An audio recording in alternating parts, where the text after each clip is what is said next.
नमस्कार। आपका बात 25 में स्वागत है। और बात 25 में आज हम बात कर लेते हैं कि देखिए, देश तो बदलता चला जा रहा है। ये पहली बार हो रहा है कि भारत के विदेश मंत्री या कि भारत जो इंटरनेशनल जो दुनिया के जो दादा लोग हैं, चाहे वो अमेरिका हो, चाहे यूरोप हो, जर्मनी हो, इंग्लैंड हो, उनको उन्हीं की भाषा में उत्तर दे रहा है। ये पहले तो नहीं हुआ। तो हम तो यहाँ पे जो भी कुछ हो रहा है, निवेदन है कि जो फैक्ट बेस है वही हम उसकी समीक्षा करने की कोशिश कर रहे हैं। लेकिन देश में बड़े भारी विद्वान हैं। देखिए, प्रजातंत्र है, हर को अपनी बात कहने का मौका है, उनको उसका अधिकार है, लेकिन बहुत सारे झूठ भी बोले जाते हैं। तो ये तो बात सत्य है कि इसके ये पहली बार हो रहा है कि भारत के विदेश मंत्री जो विदेशी दादा लोग हैं उनको उसी भाषा में जवाब दे रहे हैं। नहीं तो पहले तो हाथ जोड़ के विनती की मुद्रा में खड़े रहने का एक लंबा बहुत इतिहास है। इसमें कुछ अधिक जानने की जरूरत नहीं है। और जो इकोनॉमिक एक्सपेंशन है जो भारत का, वो लगातार जो है वो अपनी गति पकड़े रखा है। गतियां जो हैं वो अपने समय के हिसाब से ऊपर नीचे होती रहती हैं। अब दुनिया भर में रिसेशन है, उसके बहुत सारे कारण हैं, लेकिन भारत की एक अलग स्थिति है और वो जो है वो बढ़ता चला जा रहा है। यानी कि पिछले 10-12 साल में जो पर कैपिटा इनकम है भारत की, वो भी बढ़ गई है, पहले से अधिक हो गई है। ये कहते हैं कि करीब करीब डबल हो गई है।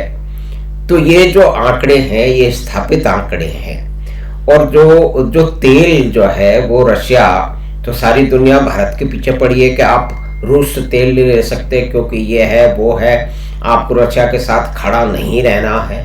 लेकिन भारत तो अपने अपने जो हित हैं भारत के, वो सबसे पहले देख रहा है। एक अलग समय था कि जहां हमें बाबा बनने का बहुत अधिक हमें शौक था। हम देश के दुनिया का बाबा बनने रहते थे, नॉन अलाइंड, हम इधर नहीं जाएंगे उधर नहीं जाएंगे। तो ये बात, ऐसे तो कुछ हो नहीं सकता। अगर कोई झगड़ा झंझट हो रहा है, कोई समस्या हो रही है, तो आप उसको अपने पड़ोस से या कि अपने मोहल्ले से या कि अपने देश से एक बाबा बन के अलग क्यों कर सकते हैं कि हम किसी के साथ नहीं जाएंगे, जबकि आपके हित जो है उस पर उसका प्रभाव पड़ता है। लेकिन चलिए, कोई बात नहीं है, वो एक पहले का समय था जिसके अंदर इस तरह के बाबाडम चलता रहता था। अब देखिए, भारत में कोई बाबा बनने का जो शौक है वो तो बहुत लंबा चौड़ा शौक है, वो पार्टियों से इतर है, वो आज भी कम नहीं हुआ है।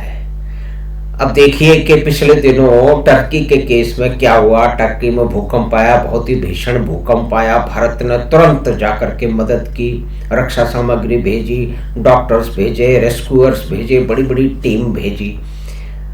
लेकिन टर्की ने तो वही किया जो उसको करना चाहिए था, जो उनके यहाँ जो बेसिक नैरेटिव है। तो एर्दोगान जो है वो कि दुनिया के सबसे बड़े जो कट्टरवादी जो है वो इस्लाम के प्रचारक हैं, उसके प्रतीक हैं, तो उसमें तो कोई फर्क पड़ेगा नहीं। तो ये भी एक फैक्ट है। लेकिन इसके साथ ये भी बैठा हुआ फैक्ट है कि इन महाशय को सम्मानित दिल्ली में किया गया है। तो ये इस तरह का बाबा बनने का शौक तो अगर पूरी तरह भारत की सरकार में भी है, जैसे ये केस हुआ, चलिए ठीक है, आपको अपना काम करना चाहिए। कोई पड़ोसी या कोई दूर का मुल्क मुसीबत में आ गया, भारत ने उसकी सहायता की और फिर भी वो उस सहायता को भूल गया, उसको अपना पुराना राग अलाप रहा है, तो कोई बात नहीं, अलापने दीजिए। लेकिन हमारे देश में जो एक बहुत बड़ी एक ढपली मंडली है जो कि किसी के मरने की कामना करती है, जो कि झूठी बातों का प्रचार करती है, उसके बड़े बड़े महामना हैं, तो वो तो कह रहे हैं कि भारत खड्डे में जा रहा है। लेकिन भारत के खड्डे में जा रहा है, लेकिन 7-8 साल के अंदर जो है वो पर कैपिटा इनकम भी जो है वो पहले से डबल हो गई। और देश की जो है वो, देश ने पहली बार कुछ समय से, जितनी जो मदद बाहर से नहीं ली है बल्कि दूसरे देशों को मदद पहुंचाई है, चाहे भूटान हो, अफगानिस्तान हो, नेपाल हो, वहाँ सबसे अधिक गई है। और 70 जो है वो प्रधानमंत्री ने दौरे किए हैं, उस पे भी कुछ लोग बोलते हैं, लेकिन आपको अपनी बात समझानी है, अपनी तरफ खड़ा करना है तो ये तो करना पड़ेगा ना। अब कोई भी प्रधानमंत्री हो, वो कोई घूमने तो जाता नहीं है, लेकिन देखिए हमारे देश की राजनीति बड़ी विचित्र है, उसमें सब तरह का चलता है। तो चलो उनको स्वतंत्रता बोलने दीजिए, लेकिन इसका इफेक्ट सामने नज़र आ रहा है। अब भारत जो है वो काफ़ी बड़ी लार्जेस्ट जो है वो वित्त व्यवस्था इकोनॉमिक बनना जा रहा है, और सबसे यंग भी है, क्योंकि सबसे जो इसका जो पॉपुलेशन जो है भारत की, करीब करीब आधी पॉपुलेशन 26 साल की उम्र के नीचे है। तो उसके चैलेंज भी है, उसकी बहुत बड़ी चुनौतियां हैं कि वो पढ़ लिख के निकलेंगे, उनको काम चाहिए। और ये भी एक बात है कि ये लेगेसी इशू है, ये पुराना इशू है कि भारत का शिक्षा तंत्र पूरी तरह से जर्जर होके ढह रहा है, किसी तरह से काम चल रहा है। पढ़ाई में जो लोग जा रहे हैं, कुछ को छोड़ दें तो वो नौकरी लेने लायक नहीं है, उनको स्किल डेवलपमेंट नहीं चल रहा है। और कुछ बातें और भी हैं जो कि दुनिया में कहीं नहीं है, और वो है कि कोचिंग देश में पूरी तरह से हर क्षेत्र में, कम से कम सरकारी नौकरी के क्षेत्र में कोचिंग, फौज में कोचिंग, कोचिंग कहाँ नहीं है, हर जगह कोचिंग। ये कम से कम हमारे यहाँ कोई उसकी तुलनात्मक अध्ययन तो हो कि हमारा पूरा प्राइमरी एजुकेशन और सेकेंडरी एजुकेशन और हायर एजुकेशन, कॉलेज एजुकेशन किस तरह से जो कोचिंग को प्रमोट कर रहा है। और जयपुर में तो कोचिंग हब बन गया करोड़ों रुपए का खर्चा करके। ये भारत में ऐसा क्यों हो रहा है? ये इसमें जो है जो विद्वान लोग हैं जिनके पास गणना है, बल्कि सरकार को भी इसके अंदर जांच करनी चाहिए। और कहा भी जाता है कि बहुत सारी नौकरियों में लगातार जो पेपर लीक होने का काम है वो भी तो हो रहा है। तो ये पुराने लेगेसी इशू, इसको प्लग करना पड़ेगा। इसमें चैलेंज ये भी है कि क्या इसके अंदर डिजिटल उसका उपयोग नहीं किया जा सकता है? क्यों पेपर छापने आवश्यक हैं 1-2 महीने पहले? क्यों उनकी रक्षा की जाए? क्यों उनको संदूकों में बंद करके यहाँ से वहाँ ट्रांसपोर्ट किया जाए? ये पुराना तरीका क्यों अपनाया जा रहा है? क्या पेपर हजार पेपर है, 1000 प्रश्न है, 500 प्रश्न है, जितने भी क्वेश्चन बैंक बना लीजिए। आजकल सब जगह इंटरनेट है, नहीं तो उसकी व्यवस्था हो सकती है, पावर की भी व्यवस्था हो सकती है।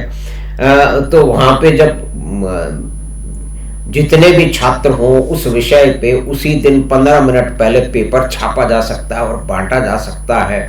तो ये लीक होने वाला मामला, लेकिन लीक होने वाले में कहते हैं कि बड़े बड़े लोग शामिल हैं, जो कोचिंग माफिया है उसका बड़ा प्रभाव है और उनकी चलती है। तो देखिए ये घुन है।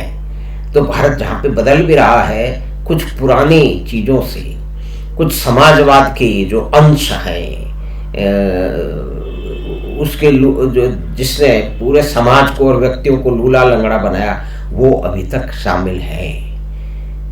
तो कुल मिला के देश बदल रहा है, विश्व स्तर पे अपनी बात कहने की उतनी मजबूती से कह रहा है जैसे पहले नहीं होता था। आय भी बढ़ रही है और